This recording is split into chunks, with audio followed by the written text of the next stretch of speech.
Hi. I'm Loveuchu and welcome to my channel. Today episode 1 of Queendom Puzzle was released, and I'll be recapping and reviewing it. I'ma be real, I'm going into this show completely blind. And I mean I've seen literally none of the pre-show content. The only thing I know is that Bora has to and will debut. Also today you'll have to just watch fancams and stages, because I forgot to download the episode and I'm too much of a pussy to download it illegally. Anyways, let's go. The episode starts with the Queendom intros, which cuts to a scene of a jewelry stone shop. This then cuts to a montage of the girls just posing and stuff. One actually like these lore cuts and montages. I think they're cute and give a nice story to the show, one that isn't pushed by evil editing. After that we finally cut to the main stage, where the participants start walking in. Something I immediately noticed is how high quality and how high budget this show looks at first. The entrance stage also looks really cool. It has multiple levels and screens on the ground, where arrows pop up to show where the girls have to sit. However, not only are the stages higher quality, the editing is also. From the start the participants are given character and personality edits, and you can tell which participants are favored, not favored, and the ones they don't care for. Some girls aren't even given an intro longer than a minute. This is a smaller amount contestants, so there really isn't any excuse for some girls to only have their names said. The intros continue and the editing is more and more noticeable, especially when we get to Lee Chaeyeon.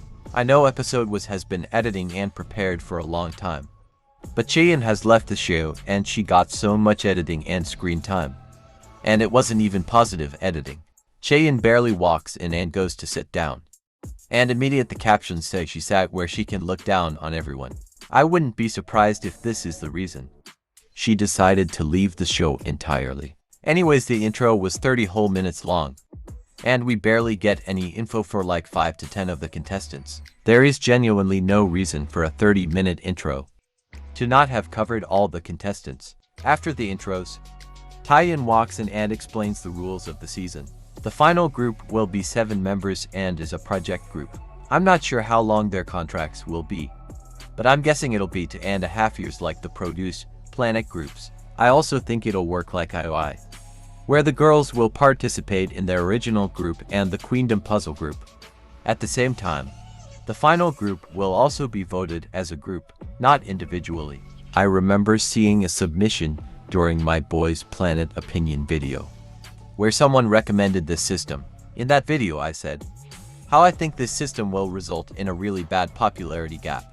But I think this system will work better in a series where everyone has experience, and at least some sort of fanbase rather than a Planet or Produce series.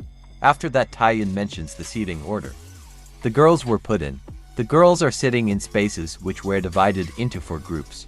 These groups were decided by the girls' tier in the industry, which basically means their success. Specifically, they were chosen by album sales and amount of their songs that hit #1. This system is definitely really mean, but I see it either encouraging some of the contestants or absolutely breaking them down. Also, this system is a bit flawed. They're based on achievements, but a lot of the sales and #1 songs are linked to groups some of the girls aren't part of anymore. Not only that, but some of these girls have barely worked in the K-pop industry. Even so, I don't really care that much. And this isn't really a drag to the girls that ranked really high in the tiers. You could definitely argue that the achievements of the girls' past groups are still associated with the group. Anyways, here are the girls in each tier.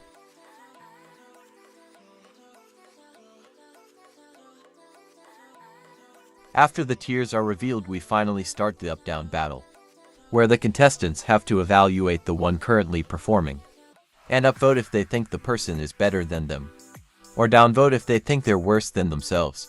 By the end of the mission, the girls will be changed to different tiers based off of their votes. Doa goes first and she performs Elvis plus Bingle Bangle plus Come See Me.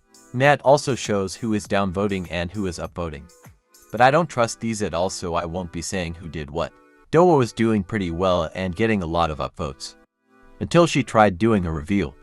Her skirt just wouldn't come off and this ended up with a lot of the girls downvoting her. She ended with 11 upvotes and 16 downvotes. I personally think she did pretty well, but the mistake was definitely noticeable. Next is Zoa and she performs After School plus Rum Pum Pum. I personally liked this stage, but I would have liked it more if she had only done Rum Pum Pum. Even so, she did well, and she ends with 16 upvotes and 11 downvotes. After that, Jiwoo performs Rising, and I think she did pretty good. A lot of the girls said that they wished she showed her face more in the performance, but I didn't really mind it. Sadly, she ends with 7 upvotes and 20 downvotes. After that, Jiwoon performs Gotta Go, and she absolutely devoured. So far, most of the girls came to perform for a middle school talent show, but Jiwoon came to perform at the Grammys. Like, okay. This is reflected in her score of 24 upvotes and 3 downvotes, which she absolutely deserved, and she deserved more upvotes. Like, this was truly so good. Also, before Jiwoon's performance, they clearly set up a rivalry between Rocket Punch and Cherry Bullet. And I won't be surprised if this turns into a main evil editing storyline, which I'm not excited for. Soohyun follows after and performs Advice, and I honestly thought she did really good, but she ends up getting 12 upvotes and 15 downvotes, which I personally didn't understand. They also make the Rocket Punch versus Cherry Bullet a bigger thing by giving us a whole interview of Jiwon downvoting Soohyun. Then Nana performed Move, and I really loved this. Her stage presence and energy were so fun, and I was engaged the whole time. She ends up getting 19 upvotes and 8 downvotes, which I think she should have definitely gotten more upvotes. But she still scored really well, so it's okay. Chaeyoung is right after, and she performs Talk Talk Talk. And as expected, she did so great, I loved it. She ends up getting 20 upvotes and 7 downvotes. But I think what's worse is how bad they edited this girl. Every second she's being editing like she's stuck up. And I feel so bad. This is like Kaibing and Ma Jingxiang levels of editing, and it's only episode 1. If she had stayed, I feel like they could have easily turned everyone watching the show against her. So I'm glad she's not in this anymore and is enjoying Nox's success. After a bit of advertisement, we move on to Phi's performance. She performed Hype Boy and Gone Girl, and ended up getting 16 upvoted and 11 downvotes. I really love her voice. I think it's really distinctive and pretty, but when she started her own song, she lost me a bit. Even so, I feel like if she sings more, she'll get a lot more fans and will fit better with people's puzzle. Rina then follows by performing Rose Blossom and Pop. She ends up getting only 8 upvotes and 19 downvotes due to a voice crack, but I thought she did really good. Her stage presence was fun, and she was really stable for almost all of it except that single part. Her overall aura was super fun, and I kinda became her stan. Obviously, Rina was a bit disappointed, but luckily she becomes one of centers of the Signal song, so she got her revenge. Anyways, after Rina, Jihan is next and performs Pop, which is kinda ironic and definitely a setup by Net. Jihan ends up getting 17 upvotes and 10 downvotes. And I think she picked a really good song, and it matched her really well. She was super fun to watch, and I'm excited to see how she does in the rest of the show. Wooyeon is next, and she performs INVU, which gets her really nervous since she'd be performing in front of the original artist. Sadly, she ends up lip-syncing the harder parts and ends up getting 4 upvotes and 23 downvotes. Then Yeoryum performs As You Wish plus HAN scored 24 upvoted and 3 downvotes. I think she deserved a high score, and I really liked her performance, so congrats mamas. And then they called Bora up, and the gates of heaven opened, and I said amen. Bora performed My C, and when I say performed, I mean performed. I got chills, literally chills, it was incredible. If she doesn't debut this time, I'm calling a rigging scandal. I don't care, she has to debut. Bora gets the highest score this episode with 25 upvotes and 2 downvotes, and she deserved 27. I don't even care, this was the performance of the show. After that, we get a preview for next week's episode.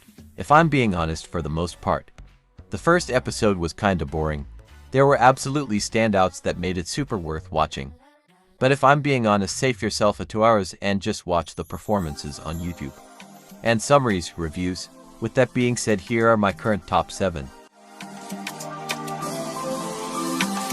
The only ones I'm confident I'll be voting for the whole show are Jiwon and Bora, so the others may definitely change. I'm clearly not the best at creating balanced teams, so if you want to persuade me to vote some of your favorites, go straight ahead. Who's on your top picks so far? And what was your favorite performance of this episode? Remember to vote for Bora, amen.